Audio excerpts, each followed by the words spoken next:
Hey everyone, and welcome to At the Letters for Thursday, August the 31st, 2023. Ben Nicholson-Smith here with you. As promised, a second episode this week to discuss the Blue Jays and where they're at. It's been a ride even since we last spoke, and I have Nick Ashbourne here with me to discuss what's going on with the Blue Jays. Nick, thanks for making the time. How's it going? Good. It's going better for me than it is for the Blue Jays, I think, in general. I appreciate you having me on. That's good. If it was going worse for you than it was for the Blue Jays, I'd probably I wouldn't be available for this podcast. If it was going Yeah. worse for me than the Blue Jays, I'd be dealing with some stuff. Exactly. Well, we're happy to have you here, Nick Ashbourne, a senior writer for Yahoo Sports, also a contributor at sportsnet.ca, where you can read his latest work discussing Davis Schneider, his swing, everything that's going on there. But before we get into some granular stuff here, Nick, I mean, let's start big picture. In the last few days, the Jays won 2 and lost 1, and they're now 73 and 61, 12 games above 500, which I feel like they've been 12 games above 500 since mid-July, which is maybe part of the problem. 2.5 games back of the Texas Rangers for the final wildcard spot. So big picture, what's your sense of where the Blue Jays are at as they head into the final month of the season? Man, I think for so much of the year, it was easy to say this team is kind of muddling along in the race. They're not falling out of it. They haven't played their best baseball. That baseball is going to come at a certain point. But there's so few games left in the season that it just becomes less and less reasonable to say that, to be honest. And the way it's kind of shaping up now, I know that they have this stretch of, quote unquote, easy games, and that could help them in the next little bit. But a lot of their opponents have fairly easy schedules as well. A lot of their wildcard opponents are going to face the Oakland Athletics down the stretch, for instance.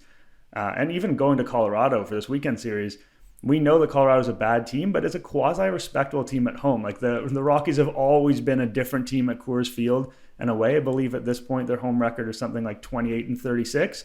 Not a good team, but not sort of that pure doormat, you'd think, based on their overall record.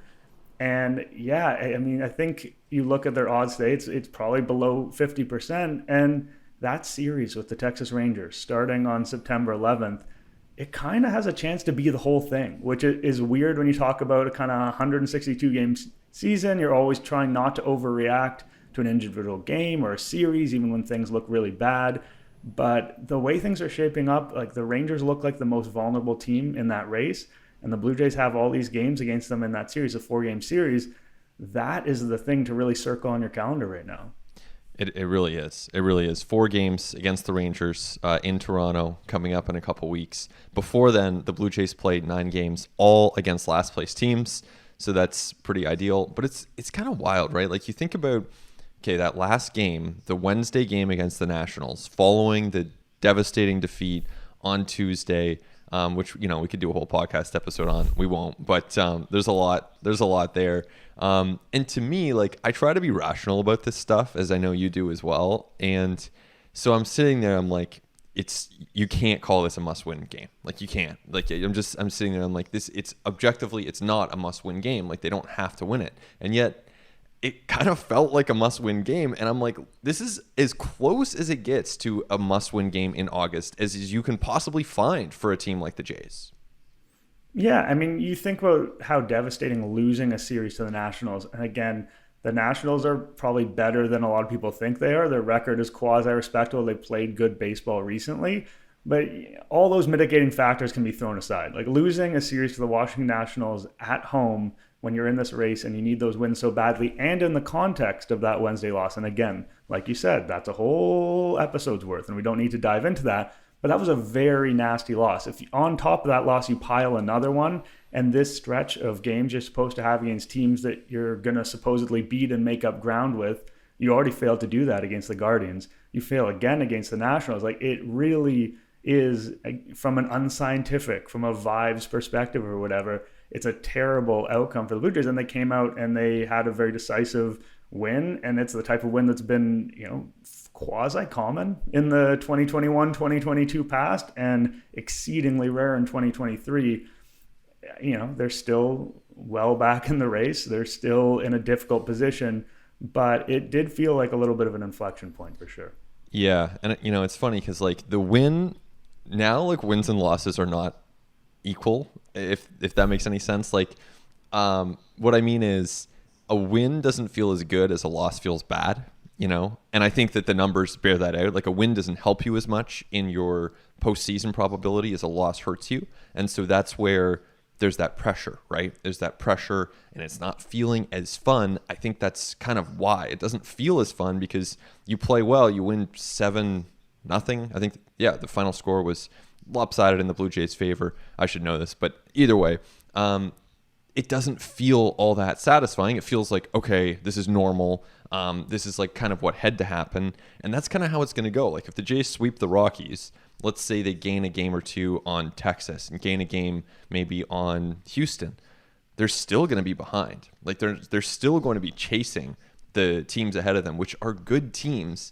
And so that's where you run into this pressure. And, looking at the standings now, the Jays have 73 wins. So to get to 90 wins, which I think this year is probably a minimum, just the way the standings are going and the way these teams are playing, I think as we look at things now, like 90 is at least like, I don't think you can count on getting in with 88. So let's call it 90 for now. You have to go 17-11.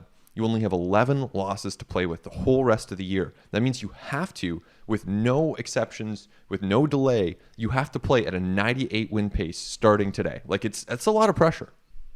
Yeah, and we talked about those poor teams they're facing, those bottom of the barrel teams. Like, winning series against those teams potentially is not enough, right? Like, if you were going 2-1 against, say, the Kansas City Royals, and you're chasing the Rangers, and they're going 2-1 against the team they're facing, which is a fairly common outcome for them. Like, they are a good team, so they're going to win the majority of the series that they play. You need to get some sweeps here. Like, it is an opportunity to play these games and have, series wins like they had against the Nationals. But a series win is like not even a great result at this point against a low-level team, especially. You really need to have that sweep. Or when you face the Rangers, you need to win. You need to go 3-1 in that series, or you need to go 4-0 in that series, which is an exceedingly tall task. But splitting against the Rangers could end up being a really nasty outcome for the Blue Jays. And that's a different proposition than during the season when you're like, oh, if we win a series, every time we win a series, that's good for us. Like, you can take that. In July, you win a series, even if it's at home, even if it's against a terrible team. You know what? Maybe one of those games slipped away, but ultimately, if we win 2 of every 3 games, boom, we're doing a great job. And there's some scenarios here where that's just not going to be good enough. Like, they could get to the end of the season easily and need to sweep their final series in order to make the playoffs. Like, that's a very realistic outcome for them. It is. And, to your point about sweeping versus winning series, like, they could not lose a series the rest of the year. They could go 2-1 in every 3-game series and 2-2 against the Rangers, and that'd be 18-10 down the stretch. And that would put them in 91 wins, which probably gets you in, but like, it might not. And so, if the Rangers play really well, if the AL West somehow can continue at this pace, like, again, you're probably in if you have 91 wins, but there are scenarios there where you can win or not lose a single series all year long, all September, play amazing baseball and still not get in. And all of that just underlines the fact that they have missed so many chances to this point in the season.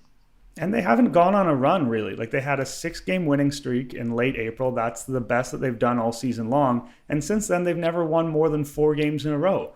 And there's a decent chance, again, against this poor opposition, that you might need to have a 5-game winning streak, a 6-game winning streak.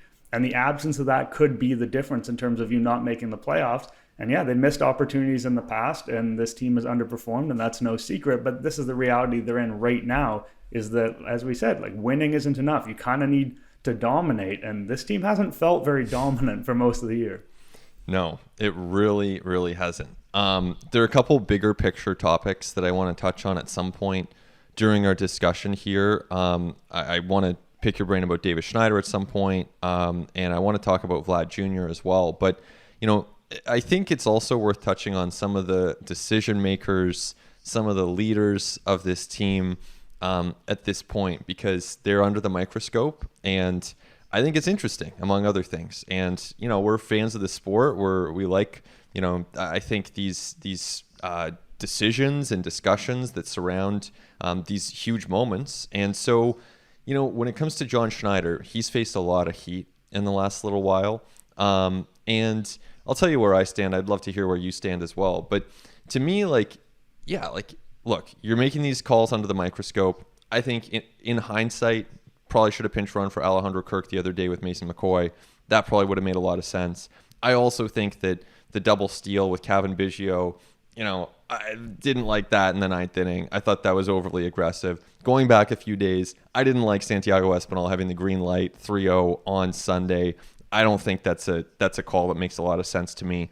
So there are these spots that I can and will nitpick, and I'll say I didn't agree. At the same time, man, I look at John Schneider big picture, and every time he's making a decision, there's a lot of thought in it. He can articulate that thought to the public. He can articulate those thoughts to the players. He does. And I think by and large, he's managing in a way that makes sense. And that might run counter to what a lot of fans think, but this is my honest personal opinion, is that tactically, he's actually a good manager. And I think that as you go into these last 28 games of the season, I actually think he's pretty capable of making good tactical decisions. I would probably be a little lower on that than you. I think that the Kirk decision is indefensible. I really do. I think if you're not going to use Mason McCoy for that, you're never going to pinch hit him for anyone later in the game. Yeah. You're at home, so you're not going to need defensive replacements unless you go up in that eighth inning itself. That's the one time where you're going to use a below average AAA shortstop who has no MLB experience. And he said something like the way he articulated it, he said, if it wasn't Kirk, no one would have said anything about it. Well, if it wasn't Kirk, they would have scored. Kirk is uniquely bad at running. And I'm not saying that Kirk's a terrible player. Kirk has his strengths. He's a valuable player. But we know he is quite literally one of the slowest men on MLB baseball fields. Mm-hmm. That is the reality. So I really didn't like the way he explained it, to be honest. He talked about going into the 11th inning potentially and having Kirk. It's we don't worry about the 11th inning when you're down by multiple runs in the 8th inning and you already have one out. He talked about how if it was the tying run, it would be different. Well, when you're down multiple runs and you have 5 outs to play with, you don't have the luxury of picking one run over the other. You need a run. And this is also a Blue Jays team that does not have the same quick strike ability that they have had in the past. They do not hit these multiple run home runs very often, in part due to problems with scoring position, most of which we can explain with statistical variance. But that's just the reality. They don't score in bunches. So scoring a run there is crucial. Playing for that run is crucial. So that is a decision. I get it. I get why all of the ire of the fan base on that decision, because I really don't think that either the decision makes sense or his explanation of the decision makes sense. And that's tough to stomach. I'll just jump in there before I let you continue here. But, I think that I think you explained that well. And I think that let's just say that's a mistake. Let's just say that John Schneider made a mistake right there and he let the Blue Jays down. Yeah, I think that's fair. I think you could also point to, the infamous 8-1 game in the playoffs last season. And that I'm not saying that that's something that we need to take into account as this is why he's a bad manager or anything. But I think it really colors how people see him, especially fans, especially people who are more emotionally invested in the team. This is the sort of thing that sticks in your craw. And so you get that idea that this guy is not a good tactical manager. And then you have the confirmation bias and it all rolls downhill. Now, my kind of thought on Schneider is that he tactically, generally, like you said, is sort of fine. I think there isn't this huge run of just inexplicable blunders. That hasn't been the story of his tenure at the Blue Jays. With management, it's just so hard to evaluate. It's almost impossible. If you try to rank the managers 1 to 30, good luck. You don't know, because so much of it is about how they communicate with the players, what their leadership style is. We don't know to what degree they delegate certain aspects of their job to other people on the coaching staff. So when we're asked to evaluate how good a manager is John Schneider, I don't feel confident in giving you an answer. On the flip side, he's had quite a talented team, and his team has underperformed, and as a result, you're disinclined to give him the benefit of the doubt. But I do think that people who really have the pitchfork out for him and say, this guy's terrible, he absolutely has to go, that feels like an overreaction to me. But when people say he's a really good manager, I would say kind of based on what? Fair. And I think, look, you got to prove it. It's the major leagues. You got to prove it. You got to earn it. And the biggest games of his career in the wild card game didn't work, right? So that's on him to make sure that the personnel is in the right places. Didn't work. So, we all discussed that one at length last year. And then this year, the team has been underperforming. So there's no question. It has not gone according to plan, and there's frustration as a result of that. I think too, like for me, maybe it's because I'm, the most recent manager that I covered before John Schneider was Charlie Montoyo, and Schneider's ability to communicate with media and justify his decisions and explain his thinking is so far beyond what Montoyo could do that I think that that probably colors the way I perceive him a little bit. And because I'm watching, if it's July against the Diamondbacks, or if it's May against, the Twins, whatever the case, I'm watching those games with a high degree of intensity as well because of my job. And so, I sort of see those tactical moves and I think, okay, it makes sense. And so from that standpoint, I think, maybe I'll be proven wrong, right? Like maybe he will make error after error, and that will impact the Blue Jays down the stretch. And at that point, I'll be happy to change my perspective. But I actually think, I do think he's a pretty good manager. I think he's a good guy to have there with Don Mattingly and Pete Walker. I think that they're capable if the players perform to a really, really high level. I think the counterpoint to that is that the bar is pretty low in terms of having basically sound tactic. Like most managers at this point are, on the younger side, on the more analytically aware side. They get good information from the front office. They have sort of, best practices. That's the most corporate way you could possibly put something in baseball. But I think Schneider is one of those guys. Like he has the good information. He knows how to put that information to use. And I'm not taking that away from him. Like that is a good quality. I'm just not so sure it's an especially rare quality. Like you don't have as many of those really washed old guys who have a mindset from, the 80s or 90s and haven't really caught up with where the game is now. He's there, but I think a lot of other guys are there too, and it's not necessarily a differentiating factor. You're saying there's a real shortage of guys in the tunnel hacking darts between innings, and I couldn't agree more. The detriment to the game. I'd love to see more of it yes. from an observer of the game perspective, but I get why that's a direction that front offices are moving away from. Even when the Blue Jays hired Charlie Montoyo, it was an odd hiring in the sense that so many teams were going for the younger, former players, analytically savvy guys, and here the Blue Jays were getting this lifer who was, a bit of a vibes guy, a bit of a clubhouse relationships guy, as opposed to that kind of new breed of manager, and they kind of zigged where everyone else zagged, and then Schneider is more in line with what some of that was. And Charlie worked for a bit. He kept things positive at a very weird and challenging time for this franchise. And, tactically, he would not be a guy that I would have a lot of confidence in, to be fully honest, in a big spot. But that is a topic for last year. Let's cast our vision ahead a little bit here, because the other part of the Schneider discussion is people are talking about Ross Atkins too. And look, this is an underperforming team. They have yet to win a game in the playoffs. I can understand that to a certain extent, but here's where I'll, leave things for this moment, Nick, is I'm just sort of disinclined to try to make a final determination about the GM when there are still these 28 games to play and the playoffs, and we just don't know how it's going to unfold. To me, it's like, I just think it makes a lot more sense to let the season play out, because it's just not done yet. And I think to act as though the season is done and we know what's going to happen is just really fatalistic and sort of dealing with incomplete information. So I think, look, this is a good team. They're not in a great spot. We'll see where it ends. And then, if there's a discussion to be had then, there's a discussion to be had then. But for now, I'm sort of disinclined to go too far down that path. Yeah, this sounds weird to say, and I'm not presenting this as I feel like this is a likely scenario, but the Blue Jays could win the World Series in 2023. That is within the range of outcomes.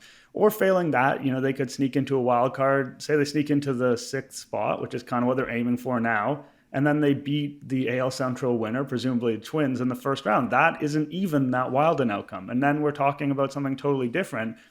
And in terms of the team Ross Atkins has put together, you're talking about in terms of overall offensive metrics, not runs. I know that some people, that's a leap they don't want to make. It's how many runs you score is how good you are.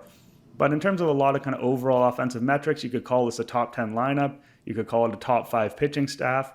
Putting together a team like that is sort of a general manager's job. And the chips haven't fallen the way that Atkins would have wanted them to. And I'm not saying every move was perfect, but you look at the moves they did make. The move for Brandon Belt, great, low effort, low risk signing. Kevin Kiermaier has been better than they possibly could have envisioned. The Dalton Varsho thing, undoubtedly that's one we'll interrogate in the years to come, depending on what happens with Moreno, but I don't think the book's written on that either. So when you think about, Ross Atkins' job security, I don't think there are that many sort of blunders, real missteps you could point to and say, wow, this is a guy who put his team in a poor position to win. And the Blue Jays were put, I think, in a pretty good position to win entering 2023, even if that's not what they've done. Yeah, Kevin Gausman, Yusei Kikuchi, Chris Bassett. I mean, this is a pitching staff that Ross Atkins has built, and it's the best pitching staff in baseball. The offense hasn't performed that well. Ultimately, it's a results business, and the results haven't been that good. So I understand the frustration, but he's done a lot of good things. I mean, let's not look past that. And again, that's the referendums can be had probably a different day. But you mentioned some of the moves, and those are obviously worth getting into. But looking back at the trade deadline, one of the really interesting calls they made was actually not to make a move when it came to power bat. And look, they probably could have added and still had room for Davis Schneider, but the reality is they didn't add. That did create an opportunity for Davis Schneider, and he's been incredible. So I guess, I know you wrote about this in a bit of a more granular way for us at sportsnet.ca this week, but just sort of big picture, what do you think that Schneider means for the next month? And then even beyond that, what this emergence looks like for this team? Schneider's a really tough guy to figure out. And that sounds silly because he's been unbelievable. People say, enjoy the ride. He's been so good. But he is a hitter a little bit in that Danny Jansen mold where the raw power isn't extraordinary by any means. But the way he swings the bat in terms of emphasizing putting the ball in the air, in terms of attacking the ball out in front of the plate and trying to pull it, he can generate more power than sort of his combination of strength and bat speed would indicate. He's a very patient hitter as well, but he's not, you look at his max exit velocity, for instance, and it's like he's in the Kevin Biggio type of range. And, even when Kevin Biggio first came up, he had a little bit of this to his game too, where he was really yanking those home runs down the right field line and taking his walk. So it's a profile that can work. Obviously, it's not a profile that projects to work as well as it's done so far. I'm interested to see what happens with him over the longer term with really high end velocity, because he's talked about his struggles hitting that high fastball, and he's getting them at an enormous rate. And that's largely what I wrote about in that piece. Pitchers are absolutely pounding the top of the zone against him. And he's been surprisingly successful, even though, he's openly stated, this is the hole in my swing. And the reality is we just don't have enough of a sample yet. And a lot of the success he's had has been against those kind of 94 or 92 mile an hour fastballs. And when someone comes in and starts pumping 99, is he really going to be overmatched? Is this hole he's describing as swing going to be a huge deal?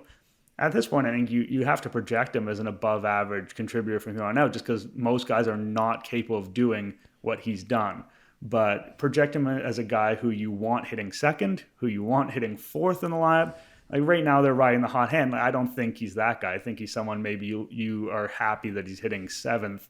And I think if the Blue Jays are going to make this run, if they're going to make the playoffs, if they're going to potentially do something, it would really surprise me if Davis Schneider is the guy driving that bus. Earlier in July, for instance, Whit Merrifield went on this run where he just hit a bunch of home runs out of nowhere. And we kind of know who Whit Merrifield is at this point in his career. And the Blue Jays took that, and that was a big part of their ability to survive during that time. So it's when these type of things happen, you kind of need to capitalize on them, and you hope that you can convert that into team success. But over the longer period of time, you need the stars to be the stars in order to have the success you want to have and the success you're projected to have coming into the season. 100%. We'll get to that in a second. But, with Davis Schneider, I agree. I think if he can be a number 7 hitter for you, that is so good. That is such a huge success for this team. 28th round pick. I mean, it'd be great for Davis Schneider too. 7 hitters get playing time. They get to arbitration. They sometimes make some money in free agency. So, a 7 hitter would be a guy who, let's say he hits 20 homers. Let's say the OPS is 750. Let's say that's 2.5 WAR, playing some second, playing some left. That would be unbelievable for the Blue Jays next year. I mean, it would be believable, but it would be really, really good for the Blue Jays next year. And in the meantime, I've said this before, but man, does this team have they ever needed Davis Schneider just to be like this one beacon of positivity on a team that otherwise, like, man, it's been a grind for this team. And I don't think that that's just the fans. I think it's been a grind for the fans. And so, thanks to everyone for listening and sticking with us here on At the Letters and elsewhere. I think it's been a tough season to some extent to watch this team underperform. I think it's been a grind for the players. I think it's been a grind for the coaches. So to have a guy like Davis Schneider come in and perform the way he has been a much needed source of hope for this ball club. Yeah, and over the course of a 162-game season, you normally have something like that. Maybe not quite as dramatic as Davis Schneider's start, because it is truly bizarre just how well he's performed. But you kind of need to have that one guy who has a monster season, or the person who, and Matt Chapman had his month of April, but there haven't been, outside of the pitching, the bounce back from Kikuchi and from Barrios, perhaps is even under discussed, despite the fact, think of where they were last year and where they've been this year, and how much good pitching the team has gotten overall. But the lineup has just been such a sore spot, and the run production. And really, if you go up and down the lineup, even guys who have performed well, like Bo Bichette, no one has had that, like, wow, I can't believe that this is the season that Matt Chapman put together, or George Springer to put together, or, the Vladdy 2021 type season. Like, no one, even when people performed well, no one has had that, like, oh, this is my career year, and I'm really driving the lineup right now. And I don't think Schneider is that guy to do that necessarily, but it was about time for them to have, a little positive, even if you just call it luck on the hitting side. And it has been, he's an easy guy to cheer for. 28th round pick, the mustache, the glasses, the everyman component to him. As you said, it's been a tough time for Blue Jays fans this year. I think that even though the team has been, like, quote unquote relatively successful, it's well above 500 or whatever, there's a lot of people who are taking significantly less joy from this season than previous seasons. Even 2021, when they weren't able to make the playoffs, that team was very fun to watch, and I'm not sure that you could really say that about the 2023 Blue Jays, at least at times this year. Yeah, absolutely true. So I want to get to the question of Vladdy a little bit, and specifically like the trade Vlad stuff, but I actually want to touch on one point just real quick here. I know you have to run before too long here, but Matt Chapman, I feel like all year there's been this expectation that he's pretty much going to go in free agency and he's going to sign some massive deal elsewhere. Well, this is not ending the way he got off to an amazing start, and the season has really not progressed the way we would have expected, and it's not ending. He's on the injured list right now. It's not going very well. What if he actually does re-sign with the Jays? What if there's like a pillow contract in there? What if he's not getting, for a while there, like it looked like Rendon might be the comp or Chris Bryant might be the comp. And like, what if it's actually a lot less than 240 or 175? What if the Jays actually, if there is room to bring him back on a much more modest deal? I'm just throwing that out there. I know there's a ton of baseball to be played, but any thoughts on Chapman and what's next year? Yeah, I mean, it's possible that he's priced himself back into being a Blue Jays target in the offseason. Like, people like to say they have a lot of possibilities on the infield, even with Merrifield potentially leaving and Chapman leaving. Now you've got Davis Schneider as an option at second base. People talk about Aurelvis Martinez, Addison Barger, and AAA. Like, these are guys who are totally unproven, even though they're promising. So bringing Chapman back, I don't think that's blocking anyone. I think that would be a good move for the team. He's a two-way contributor. Even if you look at sort of his season as a whole, I think he's an above-average hitter and an excellent defender, and someone that you're happy to have as a complementary offensive piece and an awesome two-way player. If I'm his agent, I still think I can go get some money out there realistically. I don't know if the Blue Jays are the ones who are going to give him that, but even with a little bit of a tough end to the year, his overall numbers are going to be good. With Toronto, he's shown a little bit of a bounce back from that. He was in a bit of a decline spiral before he reached the Blue Jays. Like, the strikeouts were really coming up. He was looking like more of an average hitter than the guy he'd been earlier in his career. I think he's shown enough over these 2 years with Toronto where teams are going to be confident that he's not just a guy who's going to be in his 30s whose defense drives his value. He's going to be a guy who provides a solid amount of power as well, gets on base as well. Yeah, I think there's a streakiness to his game because there is for a lot of guys who struggle with contact, which is something he does struggle with. Whether the Blue Jays want to be the one to give him the bigger contract, I think that's up for debate. I don't think that would be a bad idea by any means, but unless he comes back and he's truly, truly dismal, just drags down his numbers completely, I'd be pretty confident as his agent that he can still get that solid deal. Yes, I'm sure Scott Boras agrees with you. He's never one to lack We're for always confidence. in sync, the two of us. Yeah.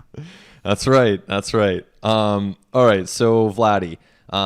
Look, it hasn't been a great year for Vladdy, and we don't need to dive into that in too much detail. But I just want to address this one thing because I feel like, we hear this at times, and, whether it's social media, whether it's Sportsnet 590 The Fan, great discussion. And some of the discussion even points to, hey, what about trading Vlad Guerrero Jr.? And to me, I honestly don't get it. He's 24. He's an incredibly productive hitter when you look at his last few seasons. Even if you just look at this year, he's having a good season. If you look at the underlying numbers, it looks better. The guy posts. He's got some really good defensive skills that allow him to be a good first baseman. He cares. Obviously, the swing isn't as dynamic as it was a couple of years ago. That's pretty clear. There's some steps maybe that they take in the offseason.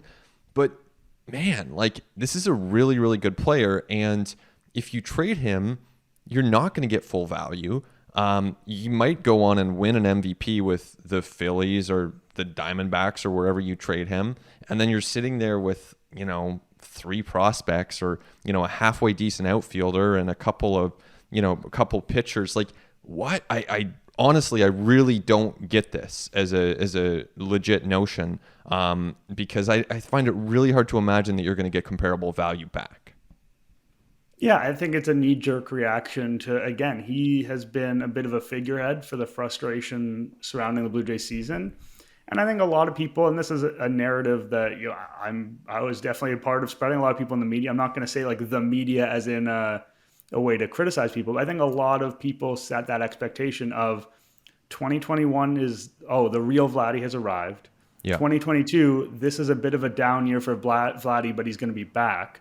And then 2023 comes around, and not only is he's not back, but he's further down than he was in 2022. And so that's a massive gap from expectation to production, even if he's done okay. But to be fair, in the context of a first baseman, not great. And people also look at his WAR numbers a lot, and his defense at first base does not grade well. And I don't really know what to do with that because, by the eye test, he does seem to be a strong first baseman. I think a lot of the stuff he does well in terms of his stretches, those things are probably tougher to quantify. And the things that he doesn't do as well in terms of lateral quickness is probably the stuff that's easier to quantify in terms of balls getting through into the outfield. So I think he's maybe not getting a fair shake on some of those defensive metrics, which leads people to say, this guy's WAR is under 1, like he's a garbage player. I don't know about that. Like you said, it'd be a very weird time to trade him because the value's not very high. He's closer to free agency than people think, right? You're not going to get years and years of Vladdy if you trade him. So you got a guy close to free agency coming off 2 years in offensive decline who's been, even if you read his defensive metrics a little different, kind of an average starter this year maybe at first base. That is obviously an appealing prospect to other teams because of the talent he has, because of how he can strike. It's not like other teams don't see that. But if other teams are trying to trade for Vladdy, then they're not going to appraise him at what he's worth. And this talent is still worth betting on. He's still young. He's someone who hits the ball like almost no one else in the league, and he doesn't swing and miss a ton. It's very rare to find those guys who absolutely mash the ball and make contact all the time. Jose Bautista is a great example of that.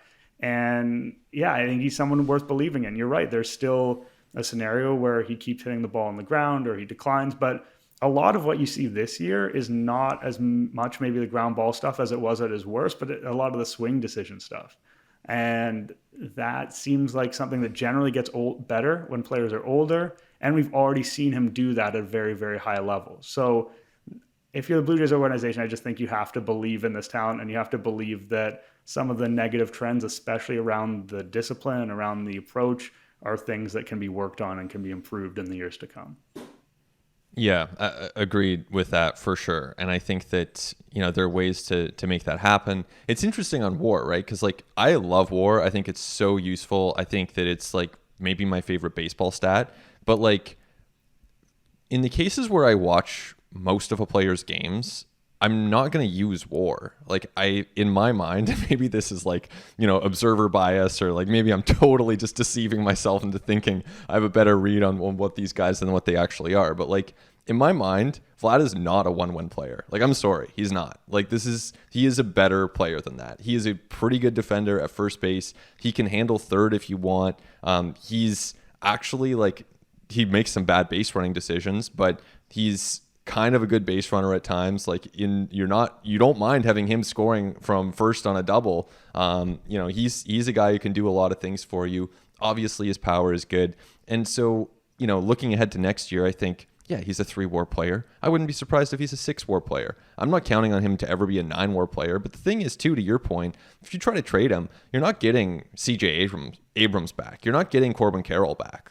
Like that's just, those guys aren't traded, first of all. And they're definitely not traded for guys with 2 years of control. So let's be real about what you're going to get back here. And then let's be real about what he can bring you in these next 2 years. Set aside the extension, just the next 2 years. He can be an elite offensive player who's hitting second on a really good team. So I think that he's someone that you just accept. Hey, he's going to be great or really good. Maybe he's not a Hall of Famer. Maybe he's just a really, really good player, but there's upside beyond that as well.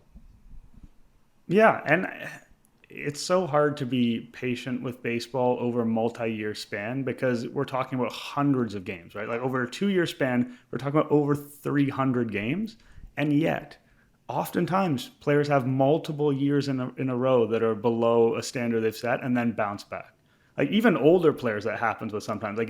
Sometimes people are like, oh, someone had an off year, and it's like, okay, well, they better be back the next year or they're done in my eyes. And the more you watch baseball, the more you see the level of inconsistency in the sport. And it's not like basketball. It's not like, if Connor McDavid in the NHL had 2 straight years where he scored 10 goals and had 20 assists, people would be like, something happened with Connor McDavid. He's done. Like it's probably his personal life, or maybe he just stopped caring, stopped training at all. He's cooked. But in baseball, it doesn't work that way. Like you can have extended periods of time at a certain standard and then reach another one. And especially for a guy of Vladdy's age, I think that's a pretty likely scenario that next year he looks really good at the plate, and people might say, damn, where was that Vladdy in 2023 when the Blue Jays were really struggling to make the playoffs?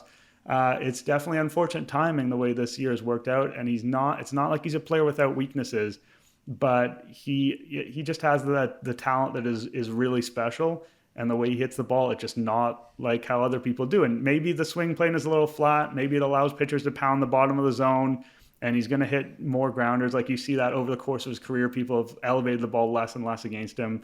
There are ways to counter Vladdy. He's not a perfect player. There might be more ground and double play situations than fans want to see because he hits the ball on the ground and he hits it hard. So you get those tailor-made double plays.